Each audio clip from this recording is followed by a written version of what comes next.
Okay, we're live. This is the Lovecraft eZine Sunday show. Today's August the 24th, 2014. Don't have a guest today, which is fine. We do that a lot. We just talk about weird fiction and horror and Lovecraftian themes and stories and books, topics. Um, Next Sunday, right, Rick, we've got a guest. Do you want to briefly talk about that real quick before we get started? Who We'll our have guest? a new pulp writer named Frank Schildener. He's been continuing writing stories for anthologies, continuing the adventures of certain classic pulp heroes like the Avenger, Thunder Jim Wade, Ravenwood, Secret Agent X. And a few of the stories cross over into the Lovecraft mythos, and some even cross over into Robert E. Howard's mythos. He recently wrote a book called The New Adventures of Thunder Jim Wade, The Horror of Hyperborea, which has nothing to do with Clark Ashton Smith, but everything to do with Robert E. Howard's version of Hyperborea. Okay. Awesome. Kind of in that same vein, Jason Aiken, who I believe you know, wrote up an article for me that I posted 2 days ago. Yeah. A review of Phileas Fogg and the War of Shadows by Josh Reynolds, which is kind of a sequel, you're telling me, to, and he said too, Philip Jose Farmer's The Other Log of Phileas Fogg. Is that right? Yeah. So for those watching, if you go to Lovecraft eZine and go back a couple days on the posts, there's a real positive review of that book. I have not read it yet, but I'm going to pick it up. I know Josh is a good writer. I've published him in Lovecraft eZine, and I don't know. It's just one of those fun kind of books that you want to read every once in a while. So. It looks like it's going to be part of a series, and it looks like there were some minor Lovecraftian references in there that are probably going to get developed later on. Okay. And then in the last week here, I posted a lot of news sites were on the web saying, Thomas Ligotti is no longer a secret, thanks to this troublemaker at Lovecraft eZine. And I thought, well, that's not quite the way they phrased it. Some were positive, some were negative. Actually, those arguments were all positive. But anyway, I thought, there's a lot more secrets that we could get out there. I posted a list of 5 male authors, and then a few days later, a list of 5 female authors that, again, you guys ought to check out. Talking to the audience, I mean. And Livia was one of those. I don't know if you noticed or not, but yeah. I did notice. I don't know if anyone else did, but I did. No, it's actually, I think a couple thousand people noticed. It had a lot more visits than that, but a couple thousand people shared it, I believe. That's like as many visits as my website gets in like a year. Let's see here. I'm pulling it up. Olivia Llewellyn, N.K. Schwader, Anna Tambor, Allison Bird, and Gemma Files. And all great. Yeah, go ahead. Yeah, I don't know. It got quite a lot of shares, 1,000, 2,000, something like that, and it's still pulling out. But yeah, some people noticed. Wow. So yeah, take your daughters to work. Mention that. And then the other guys were some guy named where's it at? Oh yeah, some guy named Joe Pulver. Very obscure. Jeffrey Thomas, Simon Stranzis, John Langan, and Scott Thomas. That's all good. Yeah. Now, I just you've mentioned this before, but we are not saying this is anybody's top 5 of anybody, but we're saying that we're not saying these are the only ones to consider. Right. But sometimes our community is so small and constantly people are coming in that people need some guidance as to where they can go to look for a really good read. Right. This is And this a is place to dip your toe in. this is just the beginning of ongoing recommendations. It's not inclusive, and if you look at the lists, these are small presses and small press authors. So all the list is these are really interesting in one way, shape, or another. Yeah, and for example, when I posted the list of the 5 women writers, someone said, "Well, how can you not mention Caitlin Kiernan?" Well, obviously she's immensely talented. My point with these was it's not just someone that I think people should read, a weird fiction writer and/or Lovecraftian writer that people should read, but someone that perhaps isn't as well known as they should be, in my opinion, anyway. Yeah. So she's not Stephen King, but she's pretty well known. So that was the point behind these. Just like you didn't mention Laird Barron. I mean, he's very well known. Exactly. Yeah. Laird who? I don't know. Some friend of John's. All right. But If you want to read John But Langdon, if you want to read John Langdon, you got to read Laird Barron. In fact, that's how Laird's always introduced. Laird Barron, friend of John Langdon's. So. yeah, John Langan's little sidekick. Yeah, right. John's the only writer I. Yeah. Except Adam Scott Nancy. Everyone else is little compared to John. Well, yeah, he's a big guy. Yeah, but I thought instead of continuing that, there's a lot of small presses. Mm-hmm. They have very constrained budgets. They don't get the exposure that they should have. So the small presses need help, and with the bigger publishers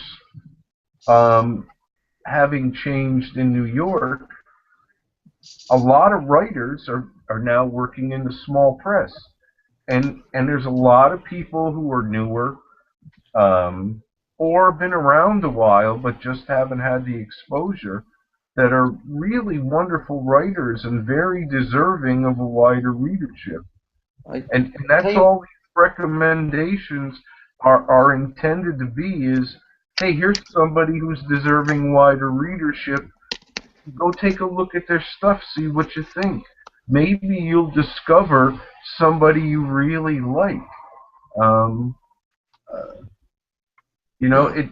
None of these lists say, these are the best 5 women, because we could argue that forever. I gotta say, also, what I've done lately, just because I think it probably helps the press more, is I go direct to the press website, and I try and order my books direct from them. Oh, it really does, because if you look, well, Matt, you buy a lot of books. You go to Amazon and that's a deep discount. Amazon is force the publisher to sell them this book at this big reduced price, and so it takes longer. It's harder for a publisher to recoup the publishing costs. When you buy from the publisher, everything goes in the publisher's pocket. So the publisher gets to recoup the cost of publishing that particular book, and depending or not on the royalty, how much, whatever or the advance, the writer benefits from that as well. Mm-hmm. We're always talking about how healthy that we're in this weird fiction renaissance. And I'm one of those who believe that we indeed are in the midst of one of these. Sure, but if it wasn't for these small presses, we wouldn't be, and that's why they need support. Right, and all of these writers who are creating this renaissance, Livia Llewell and Gemma Files and John Lang and Jeffrey Thomas. All these writers need your support to keep going. And the small presses that are publishing them, they need your support to keep going. So where you can go to the publisher, as Matt is doing, that's beneficial to the press, the writer, and ultimately to the reader, because that's the kind of thing that guarantees or aids the process of allowing that author to get enough readership to generate enough money where someone is interested in putting out their next book. It's almost incestuous. You pay a couple more bucks, but it's to some degree an investment. Yeah, and I mean, first of all, you're absolutely right what you're saying. I would add to that, if budget constraints, you need to go to Amazon instead of straight to the publisher. Well, that's better than not buying the book at all. Oh yeah, absolutely. But if you can, yeah. Go ahead, Rick. I'm sorry. The problem with Amazon was recent small press offerings. If you ever get this book, it's going to be delayed, and delayed. Mm-hmm. They've had that problem with Steampunk Cthulhu. They've had that problem with Fidogan and Bremer's recent books. Yeah. And I end up canceling my order and ordering direct from the publisher. Or buying it at a convention from the publisher. Yeah, but now, so I'm doing this, and I thought, all right, I'm going to continue to do this, but I thought, and I asked Joe for his advice, and he agreed that I think it'll create a more of a focus on the writers, even more at least, is if I do one at a time from now on. So, starting today, every Sunday, we're doing an author of the week, and the first one today was Richard Gavin, which I think is a great start. Yeah, I agree. I think Richard Gavin is a huge asset to weird fiction. And I really like the idea of doing one writer a week, because that allows your readership, viewership, whatever we're calling them, to go examine one writer. So.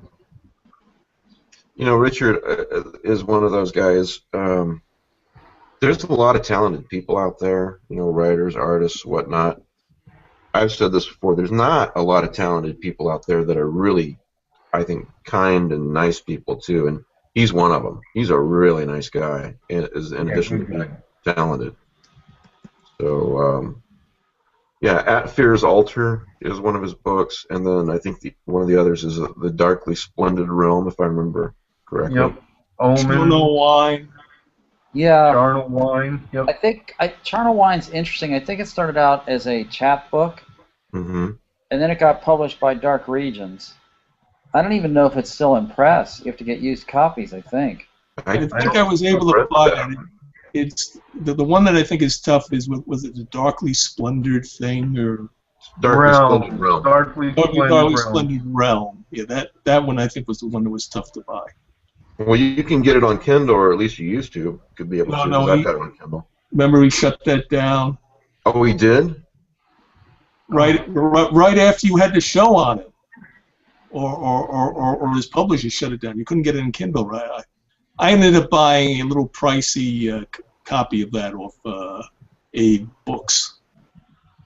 But I was able to get Charnel Wine directly from the publisher at a reasonable price. Yeah, but I think Charnel Wine might be sold out now.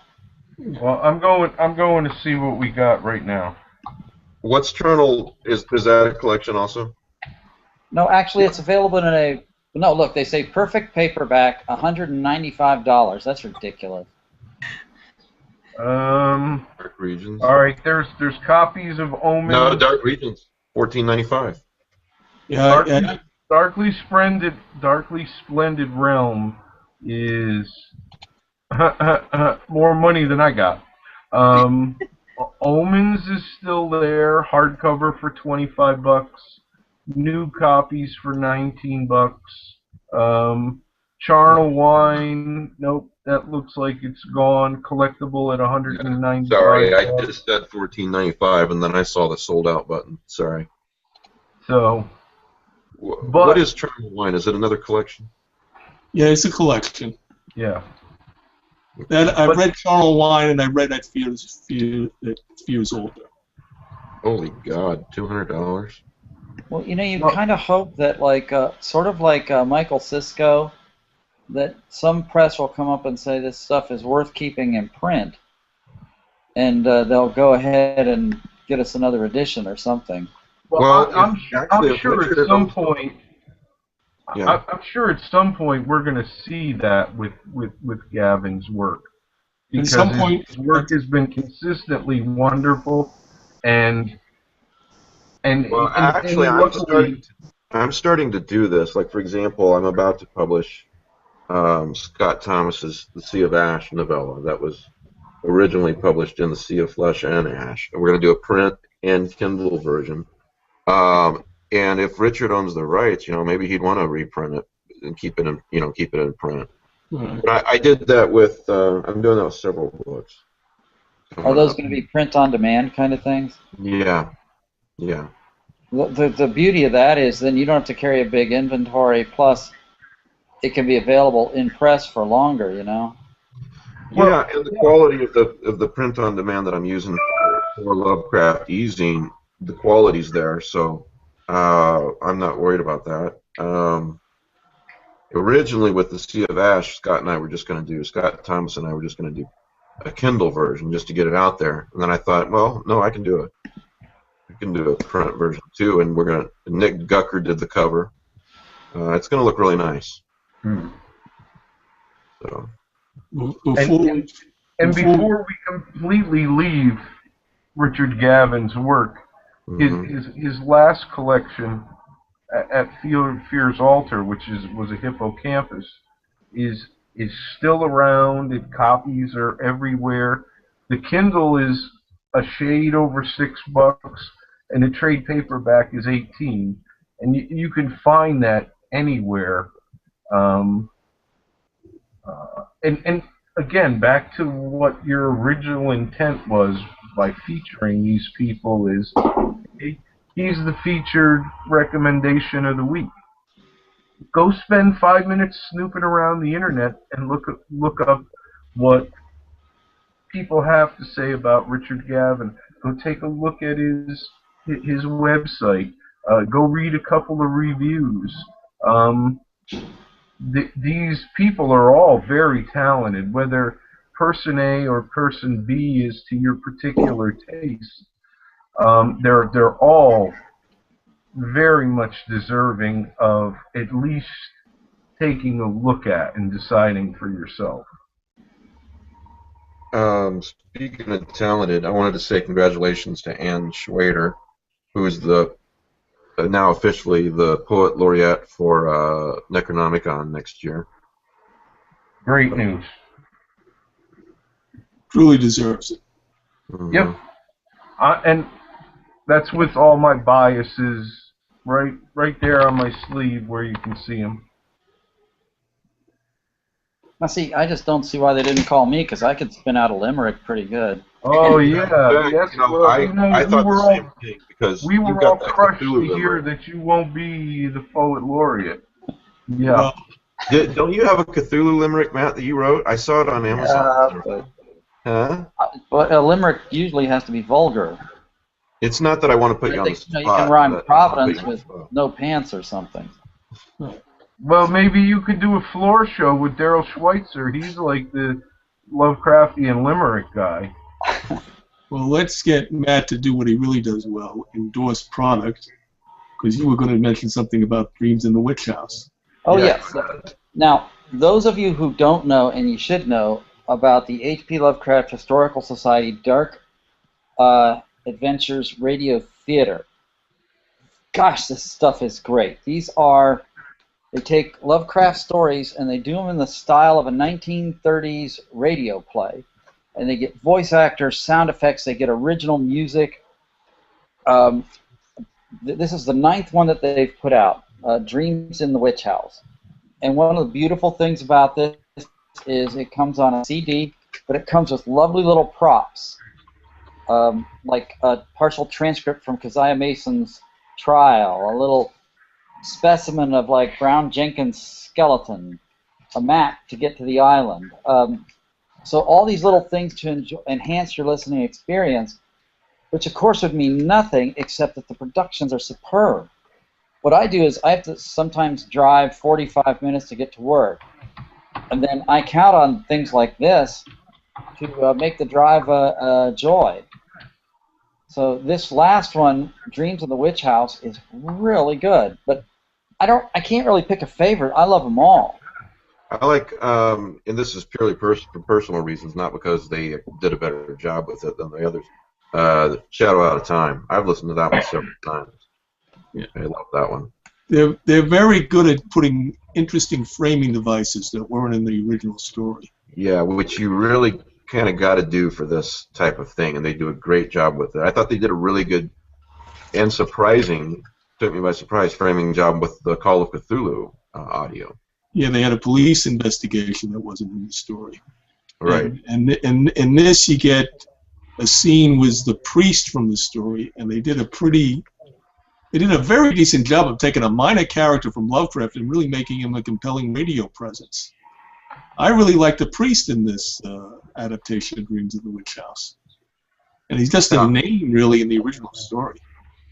I've been listening to old-time radio since I was a kid in the early 80s because we didn't have a TV, and I listened to old-time radio. They would play it from the 40s, 30s, 40s, and 50s at night.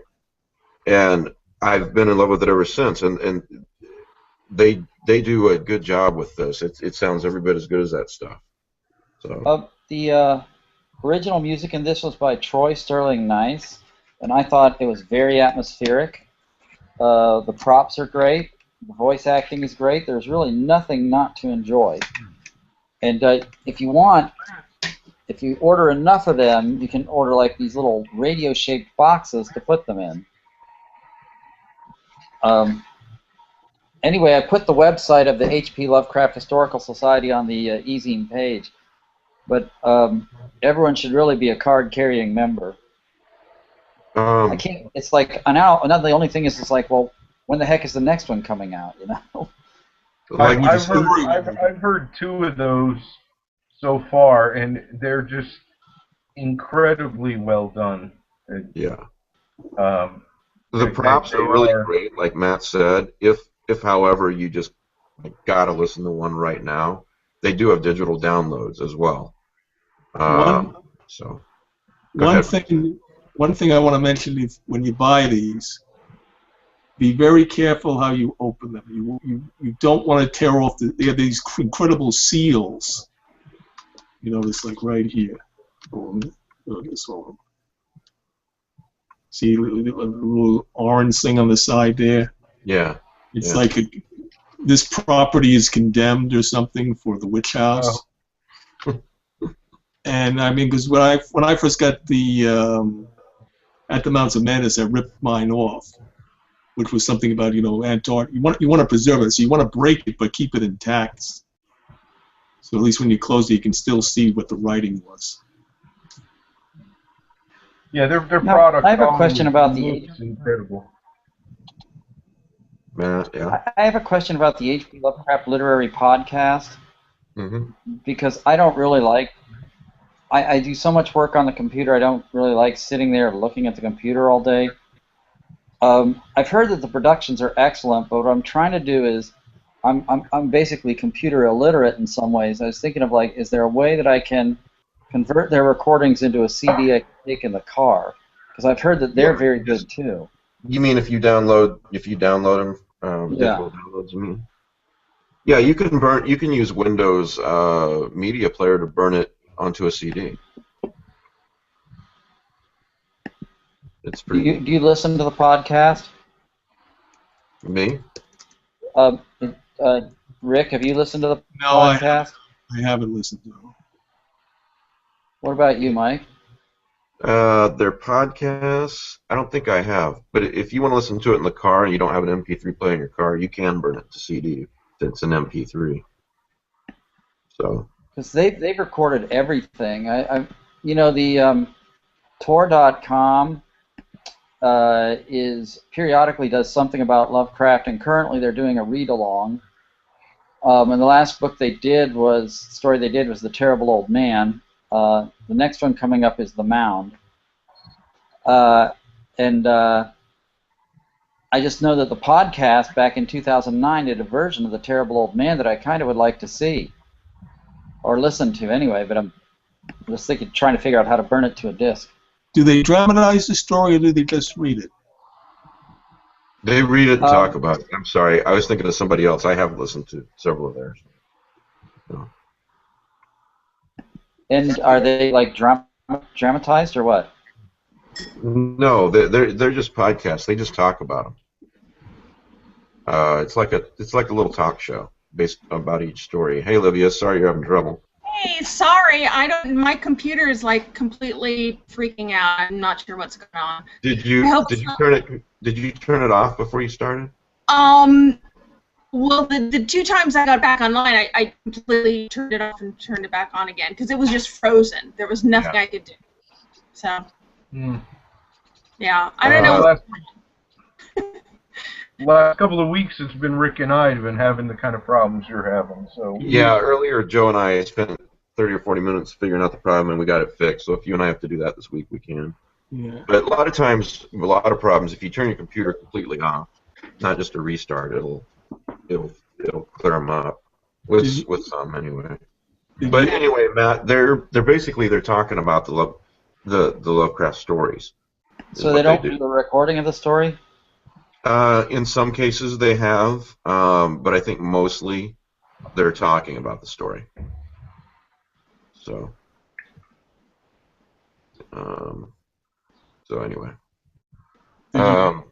pretty interesting ones I've heard. Did you notice that a new annotated Lovecraft is going to be coming out? I have it right here. Oh, the Leslie Klinger thing? Yep. Here, I'll show it to you guys.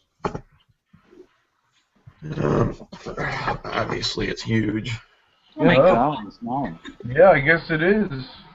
And isn't it only like 22 of his stories? Or 24? Let's see. Let me open up the table of contents. I've got an arc. I didn't realize it was that thick. They're all the page numbers in my arc are 000, but I think everything else is like it's going to be. 1, 2, 3, 4.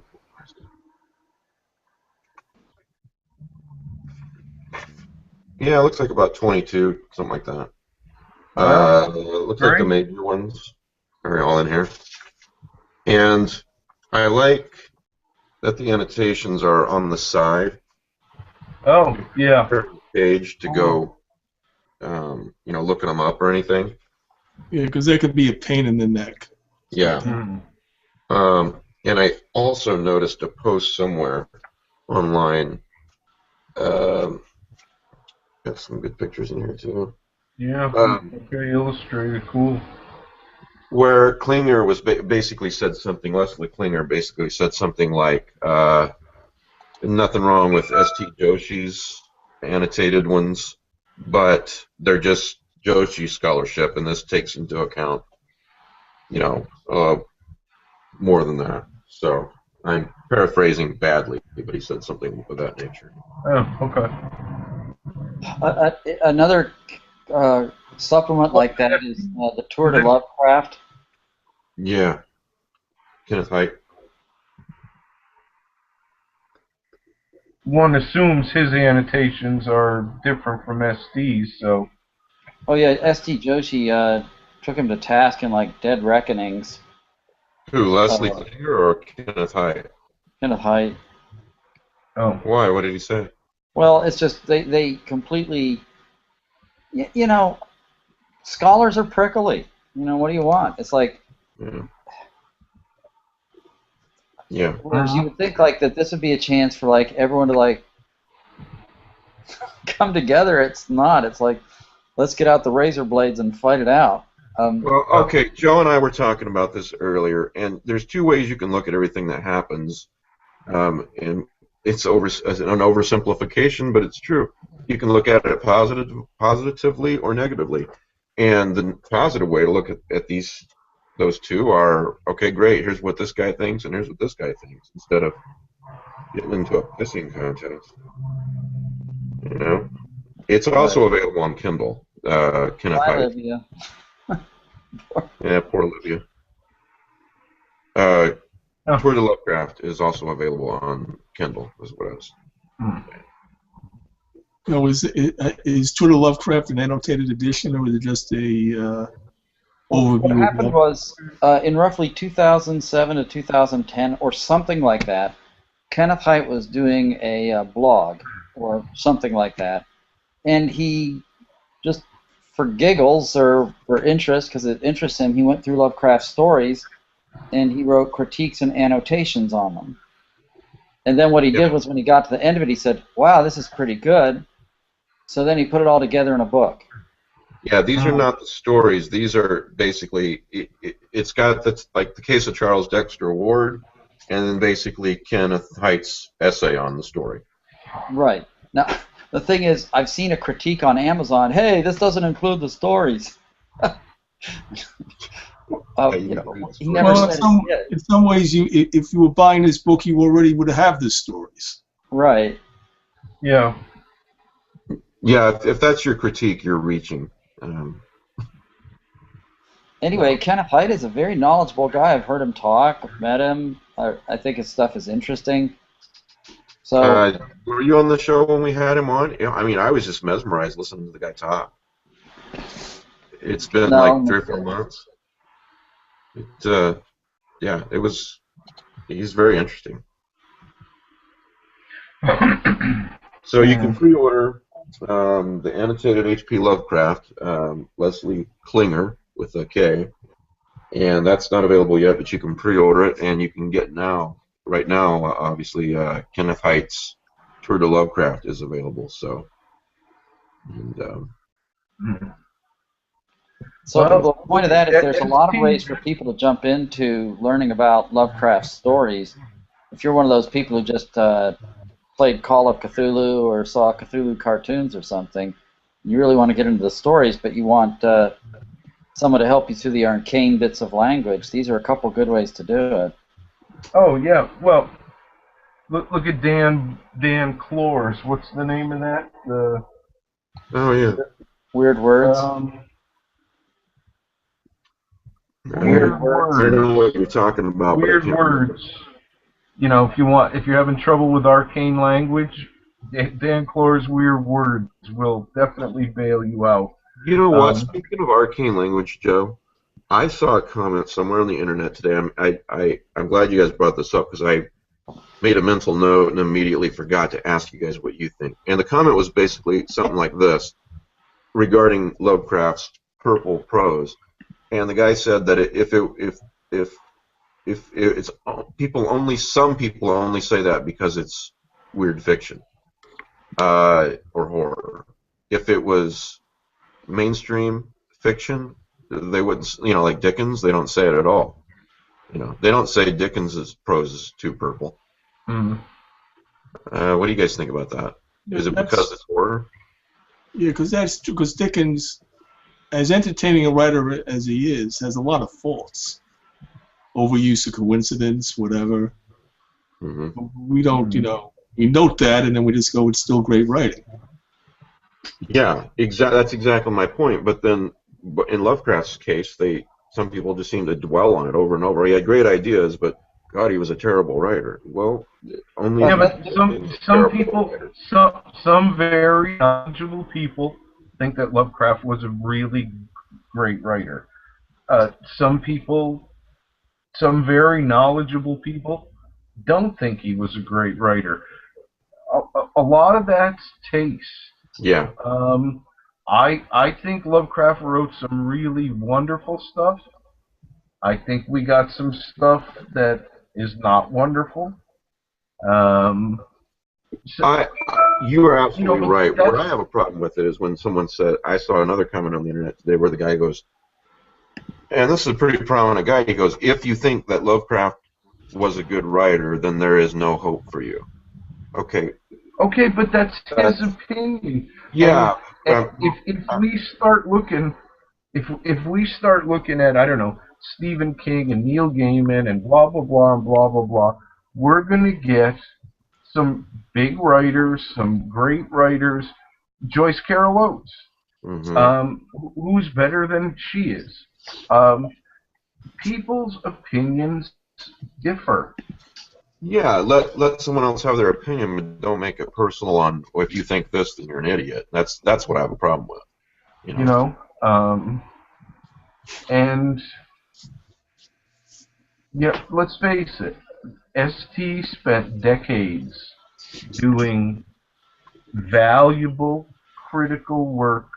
He worked his butt off to make Lovecraft an American author of letters. Go ahead.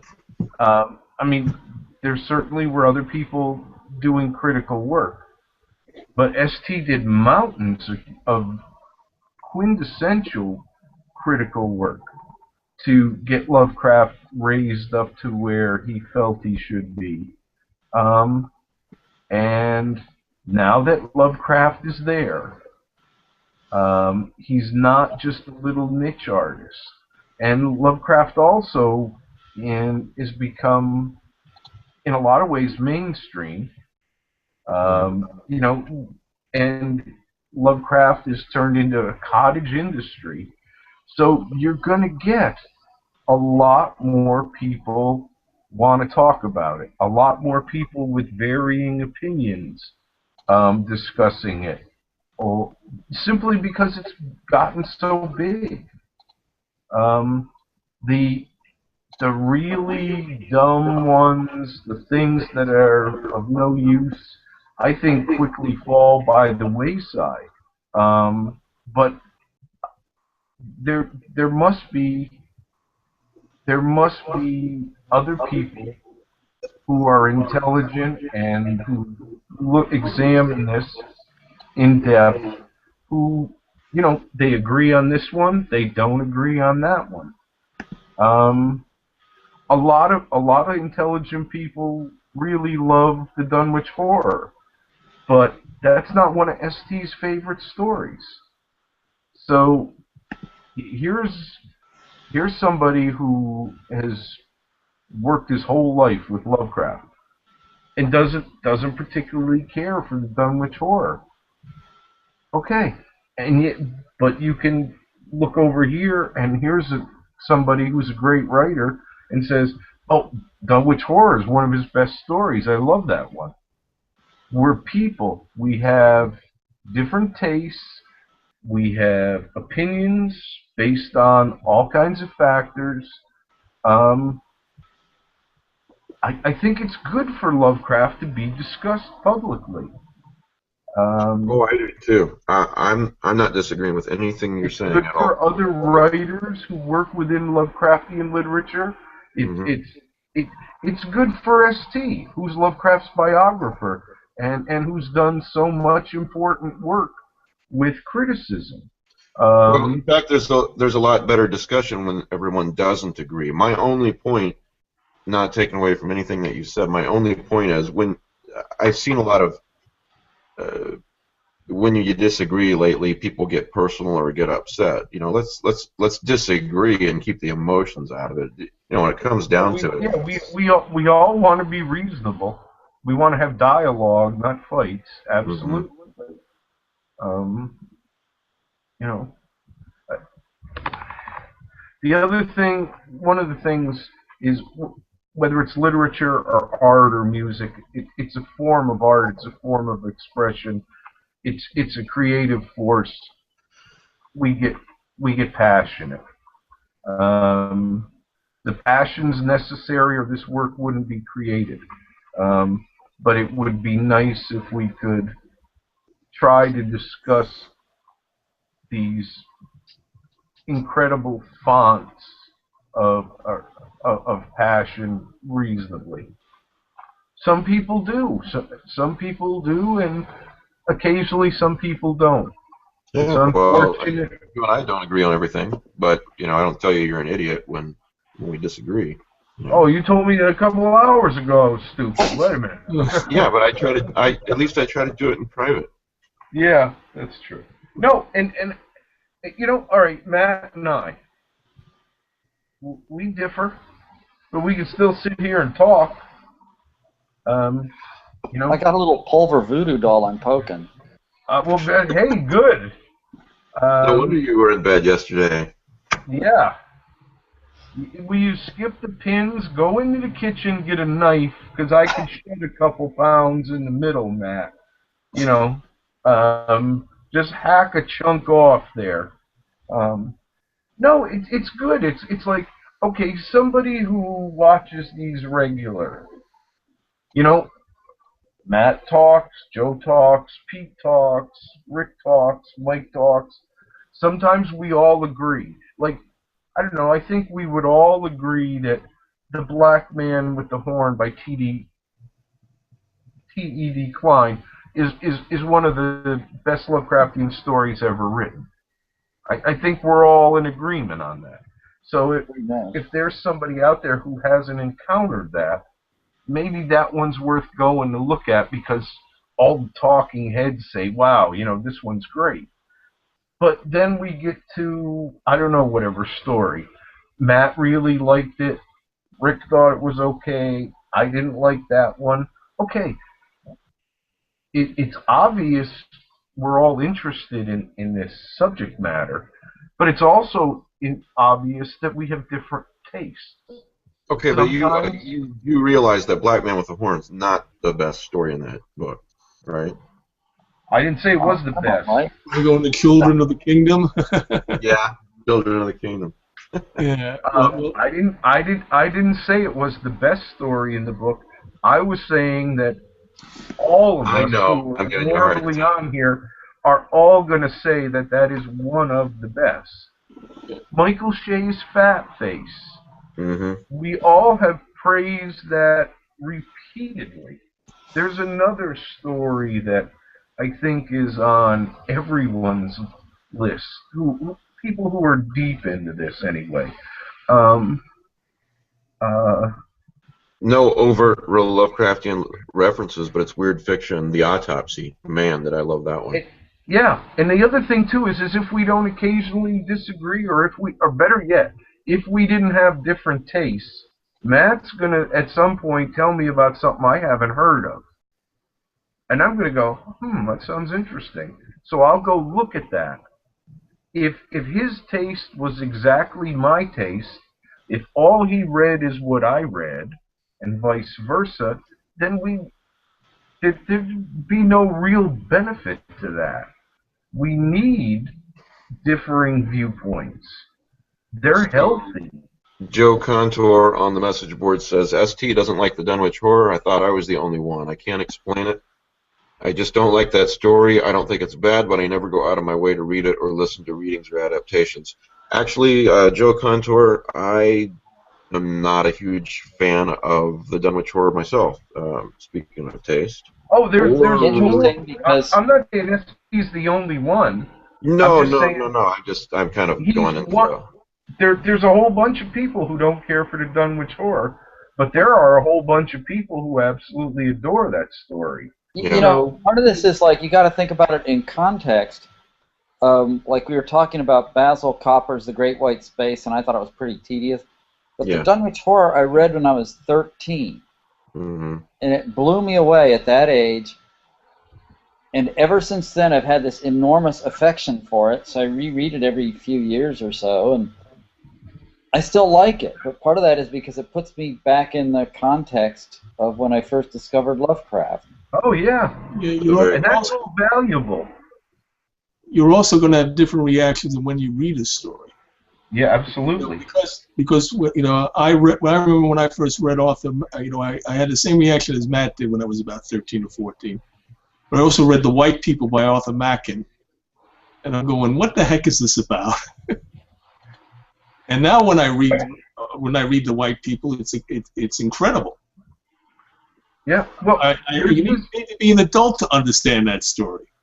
Yeah, there's this meme going around, list thing on Facebook. Like 10 books that impacted you. Okay, so I did one today. I did 13 books instead of 10, and I decided to do ones that impacted me when I was in my teen years only. And Did and they then have one books of my back then? Weren't and they then my list scrolls? tonight said I should have done one about books I hated. Okay, I'm from upstate New York. Okay, Washington Irving. We got that shoved down our throats from the time we were in diapers. I hated Washington Irving. You I, know, I don't blame you, Joe. I just read The Legend of Sleepy Hollow last year because I said, "Damn, I'm put past half a century and I haven't read this book story." And man, it did nothing for me. I didn't like Ichabod Crane at all. you know, Jack Those people. London is somebody when I was, I don't know, 13, 12, whatever, around there. I Hmm. read Jack London. I didn't like Jack London at all. Now, later on, I would reread Jack London. I don't know, I'll say I was 30, give or take, and just adored it. I don't know. I'm the same way with. I told you I'm rereading Lord of the Rings again, and I do that every few years, and every time I do, I love it more. When I first read it as a kid, I found it somewhat tedious, and now I can't get enough of it. Yeah, So our tastes change. How many of us didn't like asparagus when we were 7? And now it's like, yeah, that's the first thing I want. I don't like asparagus. I'm Um, sorry, I keep forgetting you're elderly. Okay, I'm sorry. yeah, thank you. Uh, we do that. We do that. When we revisit something. Um, what Matt just said about it takes him back to when he was younger. There are things I read that take me back. Um, there are things I haven't read since I was a teen, and I'm afraid. Okay, I, as a teenager, around, I don't know, I'll say 15 or so, Hmm. read Brian Lumley's Spawn of the Abyss. That book I have this real soft spot in my heart for. It was a great yarn. You mean Spawn of the Winds? Spawn of the Winds. Yeah, thanks. Why did I goof that up? You were mixing it up with Spawn of the Green Abyss by Oh yeah, right. Okay. other writer whose name I can't remember right now. Yeah, I can't remember Thompson. something. But yeah, you're right. If I went back and reread that, would it be as much fun as it was to Joe Pulver, who was sitting up in his bedroom at 15 with this novel that he thought was just so much fun? Probably not. But Joe Pulver's got another 40 years of reading after that. His taste changed. He he's grown away from that stuff, you know. But it Okay, I was got still great then. a couple of comments on the message board about what we're discussing. Charlie Walls says, I'm actually not that big of a fan of Black Man with a Horn. I'm sorry, Charlie, you're going to have to leave now. No, I'm kidding. Prefer the events at Porth Farm. Look forward to reading The Children of the Kingdom. Yes, Children of the Kingdom's not a lot of action. I love the mood and the atmosphere of that story. Yeah. David Burst says, I've met a lot of people that hate the Titus Crow series. Joe was just talking about Brian Lumley, but I enjoyed them. Plus, those books were a gateway to get some friends into reading Lovecraft. I've said this before. The Titus Crow stuff is, to me, it's like a fun B horror movie. To me, Yeah. It's but it's the Doctor Who version of Lovecraft. Yeah. Really, if you think about it, it's got something like the TARDIS. Yep. I just think when I encountered them, when I encountered those books, they were fun to read. I mean, I see people go, oh, this horror movie, I really loved it. And I watch it, and it's like some B horror thing, and I'm like, that was really terrible. Oh, So go ahead. I'm sorry. no, that's okay. So we approach things from different angles at different ages. Um, I don't know that there's right or wrong. It's taste. Well, speaking of Doctor Who, if I can change the subject a quick second. Oh, by the way, I'm going to give away a print copy of the Lovecraft eZine issue that my friend Joe Pulver edited, issue 30. It's the King in Yellow issue, to a live viewer. So keep watching. I'm going to pick somebody at random at the end of the show. Anyway, did anybody see the new Doctor Who? Yep. Nope. How was it? Very good. Okay. But the thing that I really got a kick out of is they finally addressed the issue of why the Doctor sometimes speaks Scottish. I mean, it was a Scottish accent. Okay. They finally pointed that out. I said, now you're back to speaking with a Scottish accent again. It says, yeah, and I can complain that I have a Scottish accent. That's great. I thought he would be good. Peter Capaldi, that's his name, right? Right. I can't wait for it to get on Amazon so I can watch it. A more if you see it, there's a lovely little piece of ambiguity at the end where you don't know what happened. Okay. He either did something or somebody else did something, and that was very well done. And they don't resolve that, and it's good that they don't resolve it. Are you talking about a certain phone call that I heard about? I don't want to give away any spoilers. No, it's not the phone call. Okay. It's more like the final confrontation was the bad guy. Okay. It might be on Amazon Instant tonight. I'm hoping it is. I really want to see it. So, all right. Now I remember a million years ago when Doctor Who was on PBS, and I watched, I don't know, 5, 6, 7 of them, and I don't know, I just didn't warm to it. So, but to get back to Brian Lumley, any attention to it. To get back to Brian Lumley, his Necroscope series is so superior, and if you compare Titus Crow to Necroscope, Titus Crow is like the dry run for Necroscope, because you have all the elements there. You got traveling through time and space. You've got time paradoxes. You got entities from another dimension. It's like he perfected his craft in Necroscope after writing a more pulpy traditionalist. Lovecraftian, Rick? Necroscope does have a connection to the case of Charles Dexter Ward. Okay. I don't know anything about Necroscope. I thought it was a vampire thing. Well, it starts off as a vampire espionage story. It's a little like Charlie Strauss's stuff. Okay. And you got secret agents dealing with apparently the supernatural, but the vampires are actually entities from another dimension that are parasites that live in human beings and give them all these abilities to turn into wolves and bats and whatever.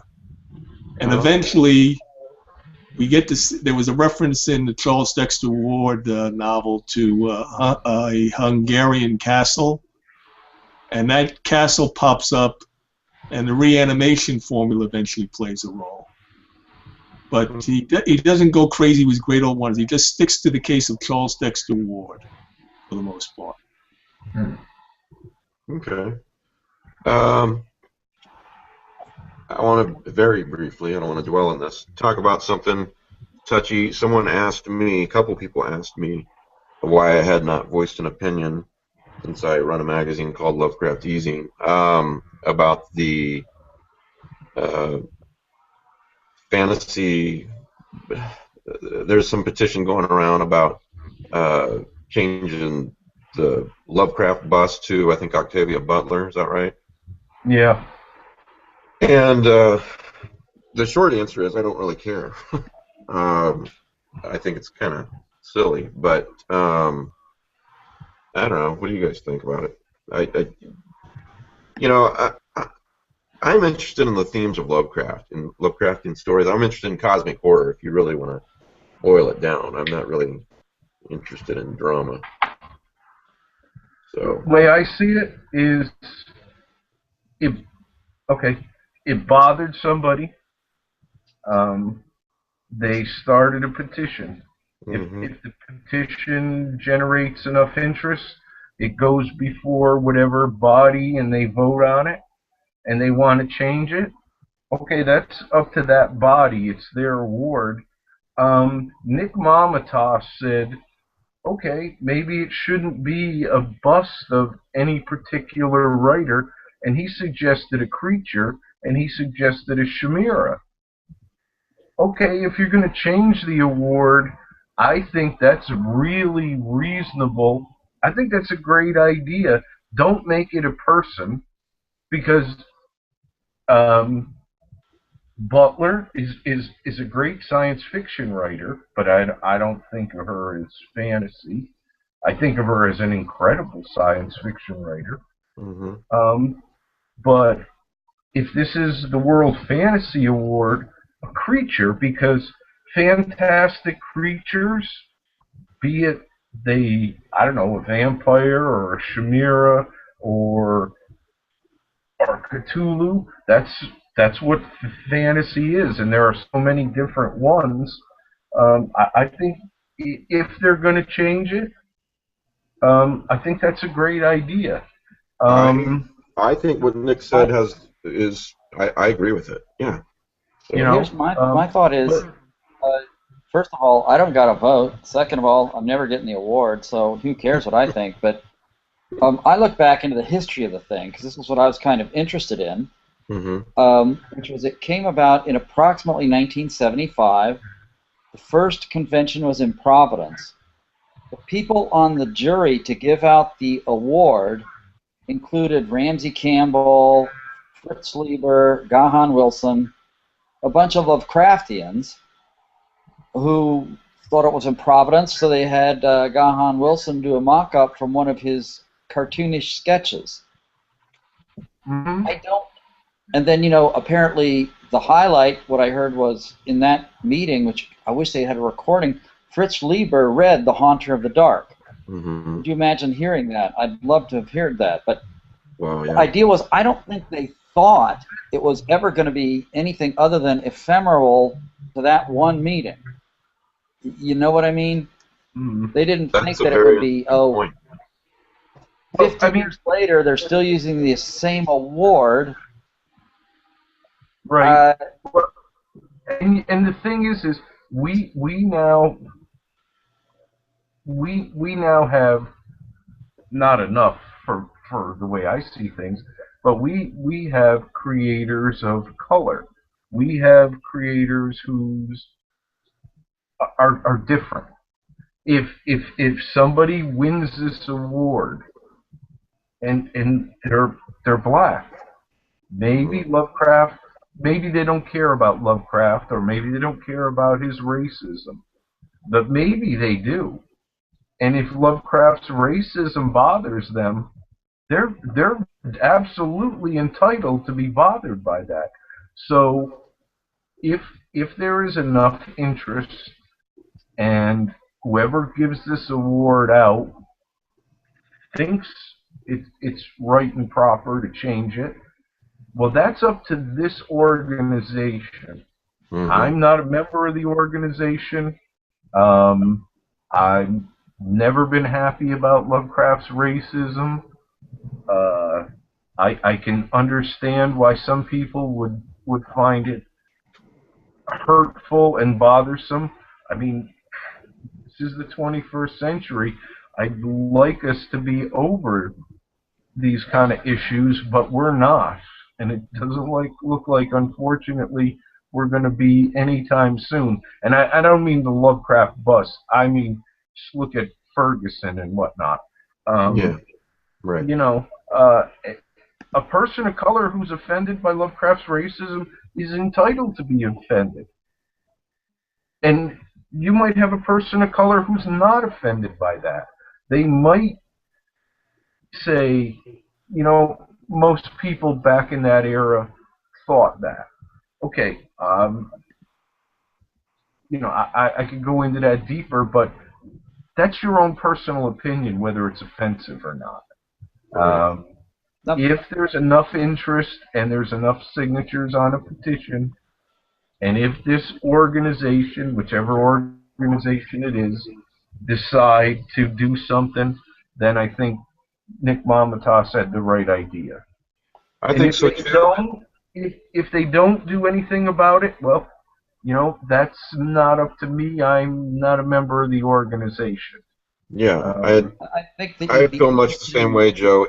If I do like Nick's suggestion, I don't really have any emotion invested in this at all. I don't disagree with those who felt that they wanted to change it to somebody or something else, and I don't disagree with those who disagree.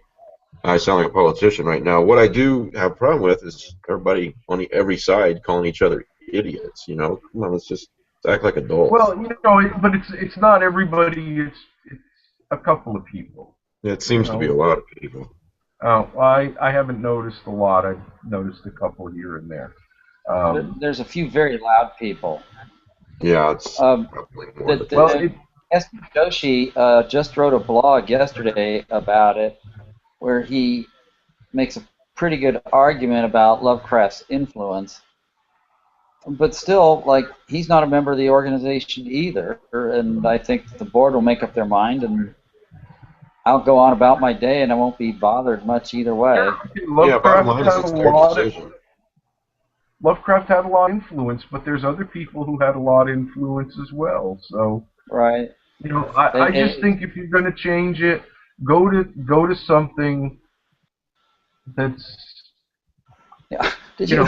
Like I said, another thing I read online. I made a link to it. It's like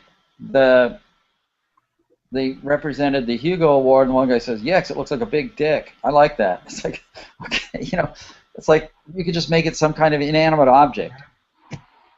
I think a chimera is fine. Yeah. I don't really.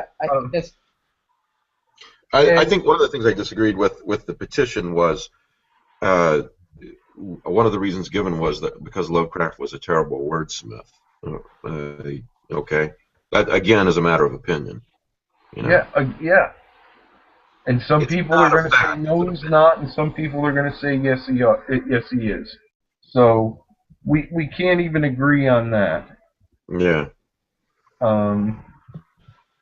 I don't. But again, I don't know that we're supposed to agree on that.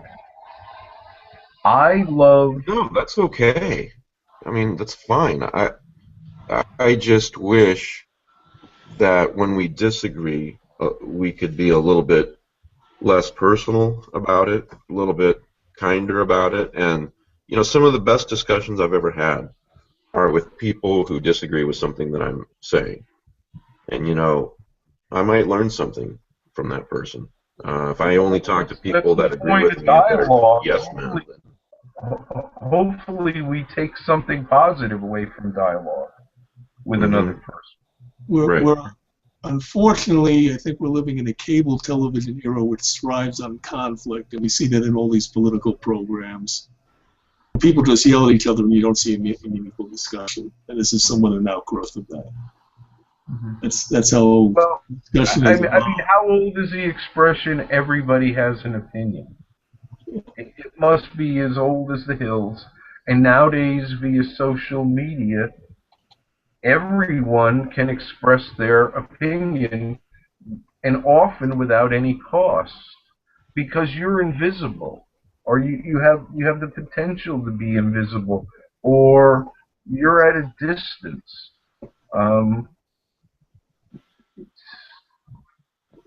It is what it is. I mean, the size of social media. Social media is not going away. We're open to more dialogue, and the more open we are, then you're going to have negative elements pop up here and there. But the positive is, like you were implying this, Joe, that like people who might have felt disenfranchised from having a say in what the award looked like suddenly find that there are a lot of people who maybe agree with their opinion, and then they feel more comfortable bringing it forward. Yeah.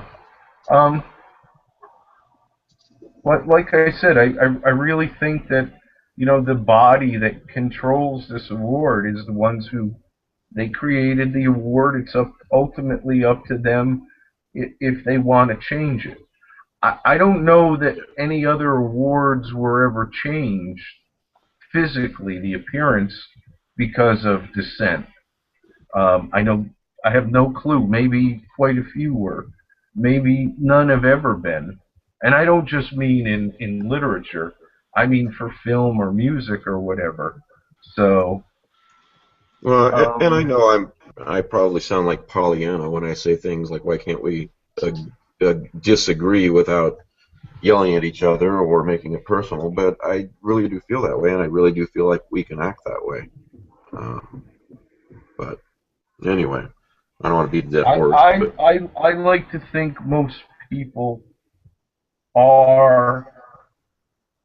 I like to think that it's just a few that are, negative, but I don't see everything. I don't read everything, so I don't honestly know. Well, yeah, you're right. The ones that yell the loudest are the ones that get noticed. It's definitely true. I always liked this community. I always saw this community as inclusive. I was always happy that we didn't have, at least to me, noticeably. But I'm dense, and things go by me. I didn't see negativity. It's deeply saddening to see negativity nowadays, and I hope it passes and passes really quickly. Interestingly, the Hugo, I guess, is named after Hugo Gernsback. Right. Hugo Gernsback's reputation is that he was a tightwad, and he would not pay his writers at his magazines, and I think H.P. Lovecraft referred to him as a rat. It's like, it's like all these people have a shady past. I was thinking of that too. It's up to the organization to make their decision about what they want to do. Yeah, and you can always argue who was the most influential writer or whatever. I think the only organization which probably has the right person is, I think it's the Mystery Writers of America, who have the Edgar for Edgar Allan Poe. Yeah. Because you can make the argument he's the foundation of mystery. Yeah, but there are some writers. And the other thing is, all right, what if they created this award in 1914? Or what if you take somebody, because let's face it, at one point Robert W. Chambers was one of the most important, biggest, best-selling writers in America. Right. So what if you got an award with his head on it? Well, flash all these years, decades and decades later, basically 100 years later, and outside The King in Yellow, Chambers is not a bestseller. He's not the bulk of his work is frowned on, and a lot of it for good reason. And I'm a Chambers advocate, so to just make it somebody else's head, what happens in another 50 years?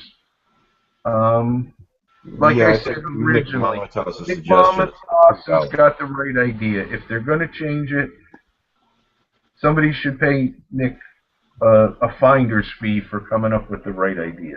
I gotta say, you dig around. I don't know. What are they going to find out about me in 100 years that they don't like? Well, will anyone even look at me? Well, that's another story. When I read Dr. Dolittle when I was a kid, one of the characters, it was not just one book, it was a series of books of Dr. Dolittle's adventures.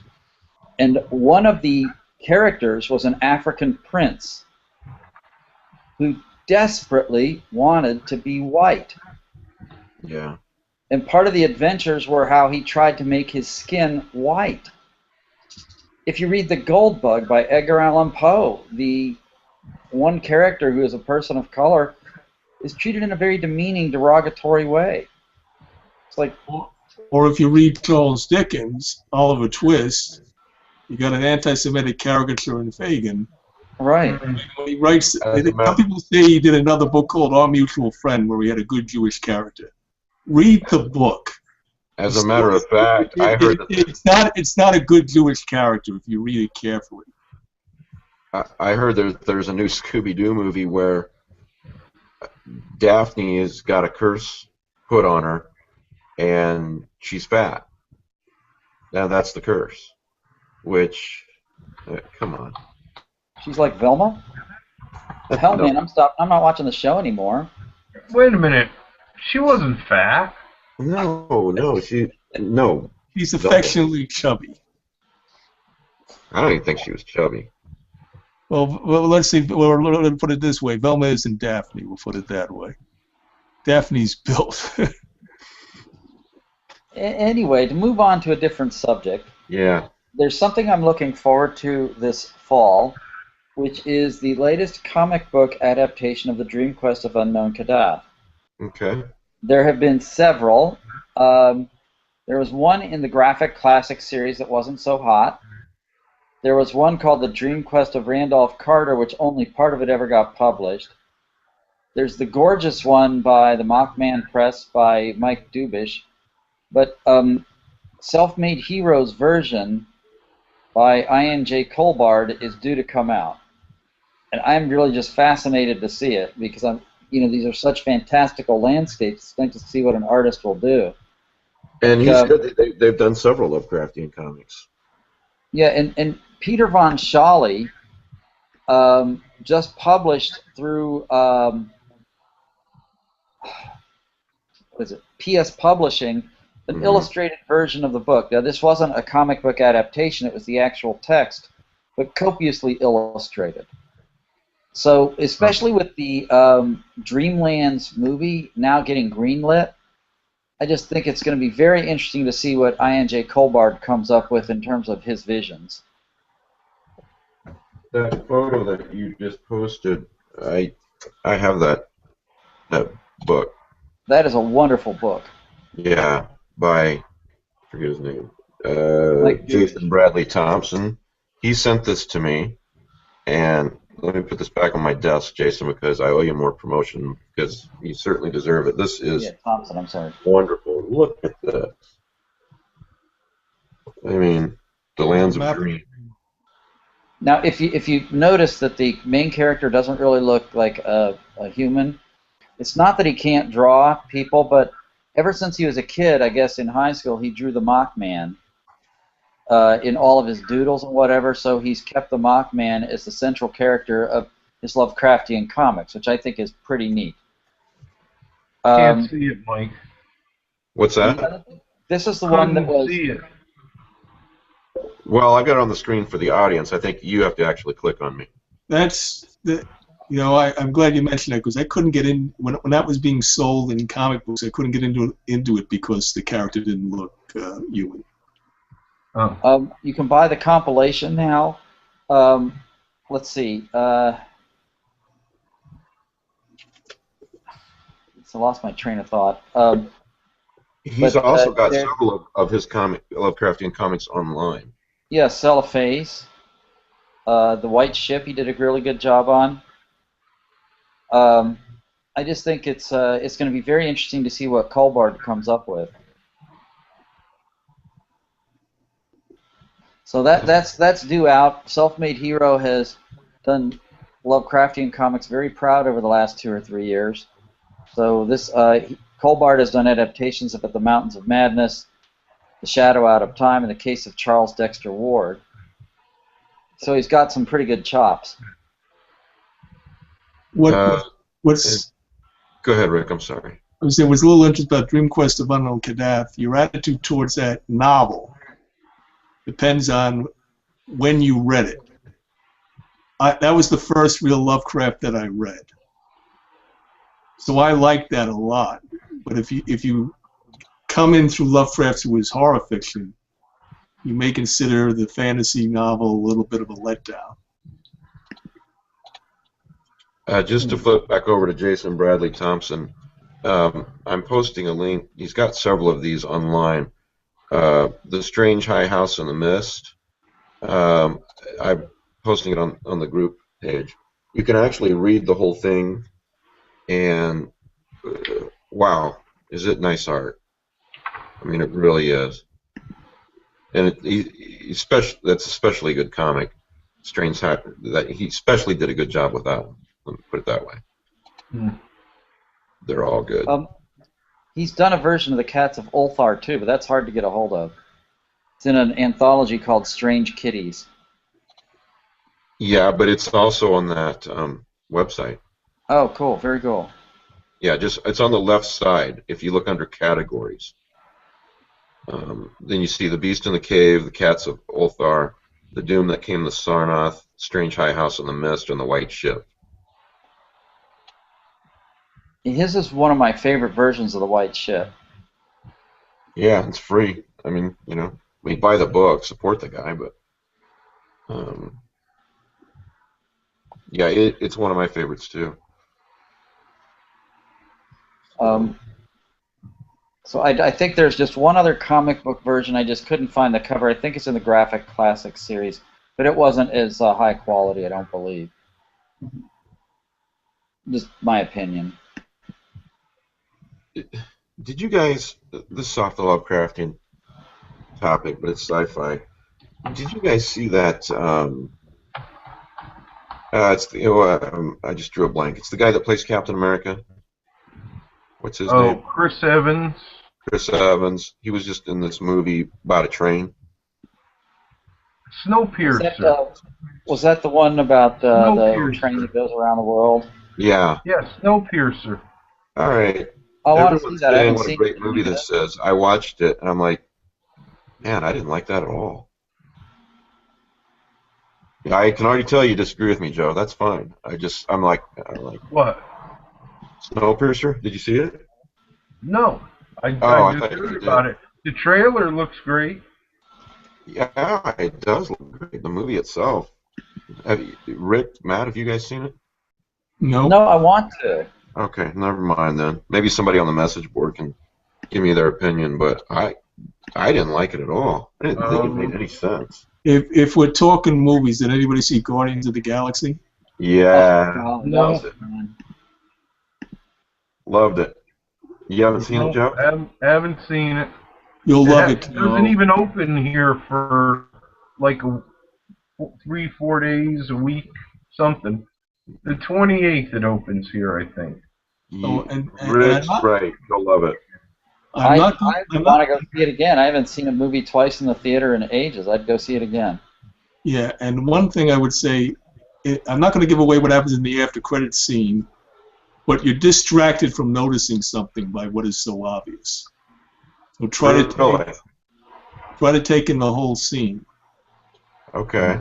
There's something lying discarded on the ground. Oh, come on, Rick. You got to tell us I now. wonder if You can look it up on the web if you want. Go Easter eggs, Guardian of the Galaxy. They'll tell you exactly. Yeah. Go Google it. I don't want to know. I haven't seen anything. I'm just saying, but you're going to miss something. I'm just going to tell you there's something extra in that scene, which is a setup for a future movie. Hey, Rick, didn't you like that part at the end where they... Oh, never mind. Right. All I want to know is where's my Doctor Strange movie? When does it get announced? And who is Doctor Strange? And when's the Inhumans? Who would you cast as Doctor Strange? Yeah, I was about to ask that too. What do you think, Joe? In a perfect world, I'd like Daniel Day-Lewis. Yeah. Yeah. I also wouldn't mind Viggo Mortensen. But they don't call me an ass. I think he'd be good. He played the devil in one movie. I can't remember what movie it was. Viggo Mortensen. It's going to be interesting how they do Strange, because in his origin, they don't. This lady gets changed, or you don't get back to him. He had a lot of problems. Like Tony Stark in his origin was alcohol. Yeah. I think. Well, one of the things I think would be extremely interesting if we did Doctor Strange and we began with his origin is how many people watch Batman Begins? Yeah, very similar. And you're going to tell me that pilgrimage up to Tibet? I mean, Come on, ladies and gentlemen. Not only that, but that movie is very. There's a lot of similarities between that and the Shadow movie. Right, I was going to say that. You know, it all goes back to the Shadow going to Tibet. Yeah, Really same writer too. started from the radio show. One of the things I'm curious about is if Marvel does greenlight the Inhumans. The Inhumans are Fantastic Four characters. So can Marvel do the Inhumans? Can they use the? Because Marvel can't use the word mutants. God, that is such a mess. No, supposedly they can use the. I don't think they sold the when you get the rights to the Fantastic Four, you get the rights to certain characters. So you don't. Right. You don't get the rights to everybody who was introduced in that comic. Like the Black Panther did not get sold. Yeah, but you got to remember that I thought the Frightful Four got sold. I thought Dragon Man was sold. You got characters that are real close to when the Inhumans pop up. The Watcher, Galactus, the Surfer. That's all building up to the Inhumans. Well, it was the Frightful Four. They had a shifting membership, so. Right, but Medusa was one of the. But they sold him Thundra or somebody like that. Yeah. It's just going to be curious to me, what they do. I think the Inhumans would be a great idea, especially because you don't have the X-Men.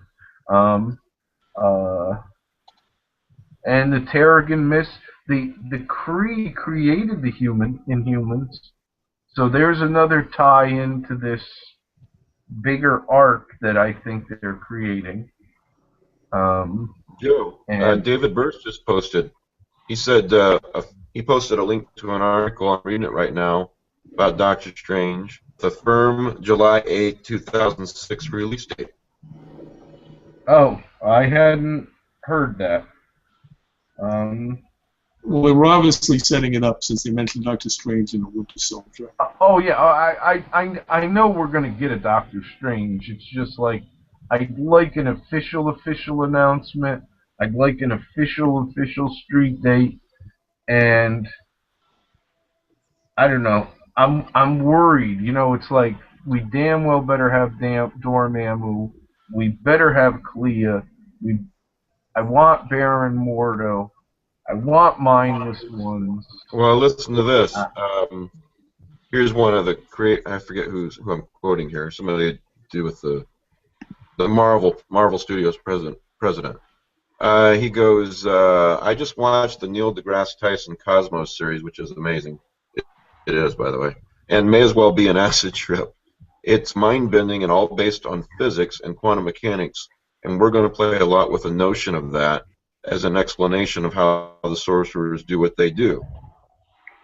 Actor Joaquin Phoenix has been rumored to be the front-runner for the Doctor Strange film, but it has not been confirmed who will nag the big-time role. So. He's a great actor. Mm-hmm. That could be a really interesting choice. But Marvel likes to do things slowly because assuming the villain in the first movie is going to be Mordo, you may have to develop Dormammu like you're developing Thanos. Yeah. You have him just make an appearance. He's out there. He's helping Mordo, but you don't want to do a whole movie around him because you got to build up Doctor Strange first. Right. And somewhere if we're doing these as 3 movies, I would love to see Nightmare show. Yeah, I was going to bring up Nightmare too. Yeah, I always thought of Doctor Strange as sort of comparable to the Phantom Stranger in DC. What do you think? Well, one thing that I'll tell you where Doctor Strange originated from, and we'll discuss this next week.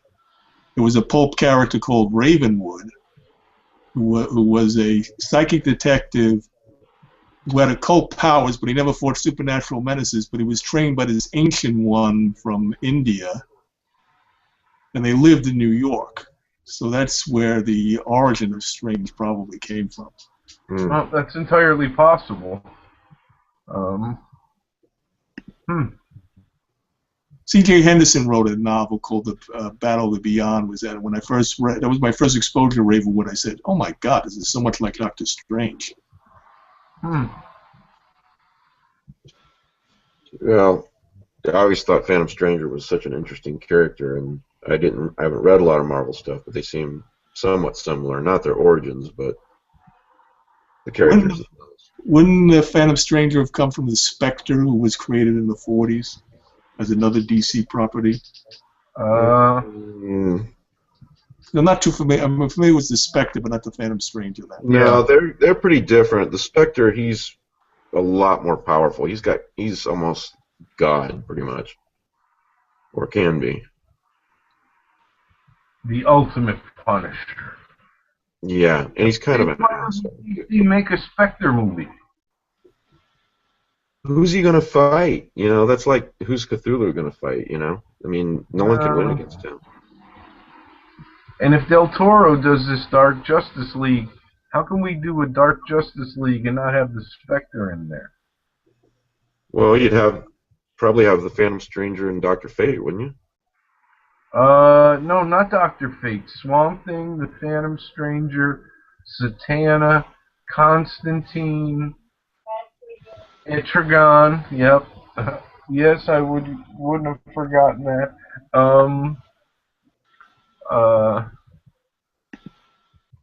I don't know. I wish DC would get something right. Well, they are getting Arrow right, if you know who's popping up in this season. I haven't seen any of the Arrows, so I don't know. Well, I would recommend the season 3 trailer, but it ruins season 2 if you haven't seen it, because it recaps. Oh no, I haven't seen not a single show. So I've only seen season 1. But they're bringing in the heavyweight this season. Isn't it Ray Palmer?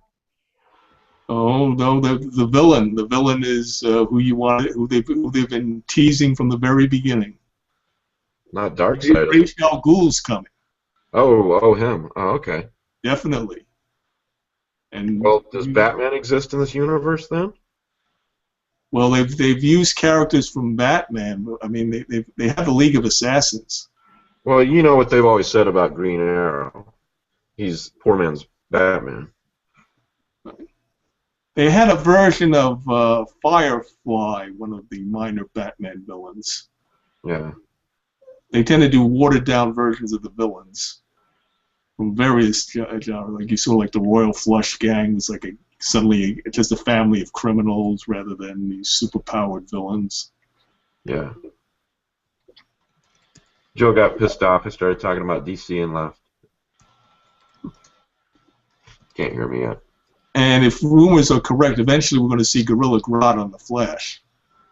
Oh, really? He's going to be... I don't think they're going to go the Ape City route. They're going to do something along the lines of Planet of the Apes. Enhanced Ape. This is the portion of the show where if Livia was still here, she'd be going... Yeah, she'd kill us. With these crazy comic book geeks. Yeah. This is Lovecraft. Yeah.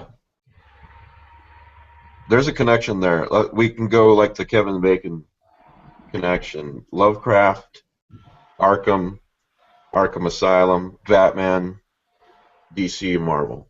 We've connected it all now. Marvel also, you know, there was a point at which they created since they had the rights to Robert E. Howard, they essentially created their own version of the great old ones. And you had Set from Conan. You had Shuma Gorath, who was sort of like Yog Sothoth, and Shuma Gorath was mentioned in one peripheral King Cole story. Just a name, and they expanded it into this major entity. I think they still own the rights to that, because they really took very little from Howard. They were using nameless cults like the Necronomicon, and they created some sort of Nyarlathotep character, whose name is something like Chthon,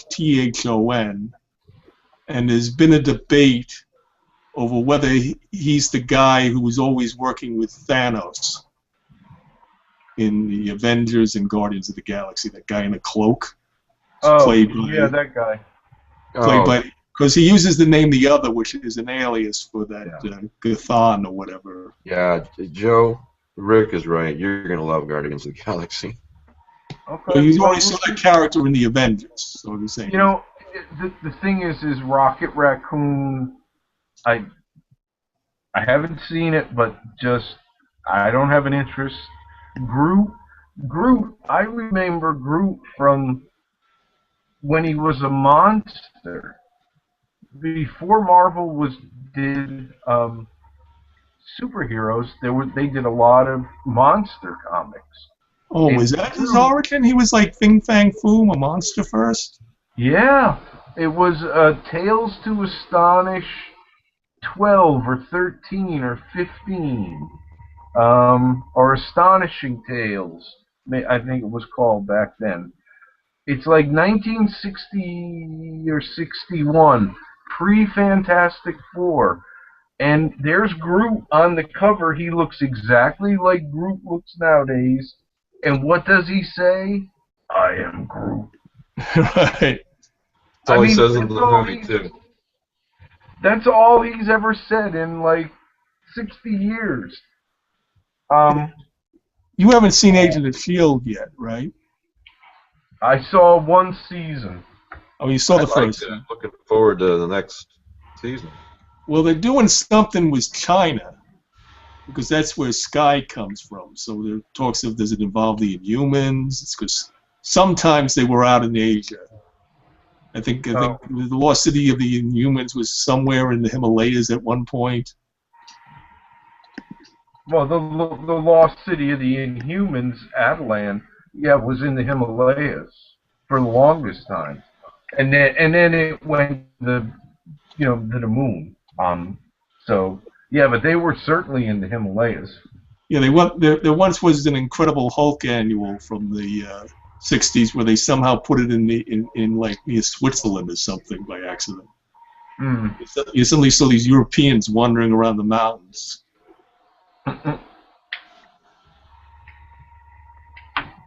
Well, I'm gonna go eat supper, I think.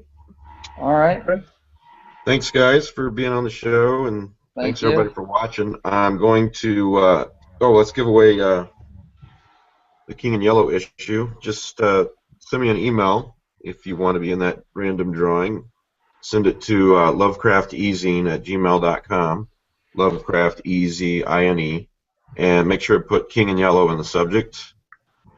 And in a few minutes, I'll use random.org to pick the winner. And I've got 10 winners picked out already from the other day when we did on Lovecraft's birthday, How Did You Meet Lovecraft?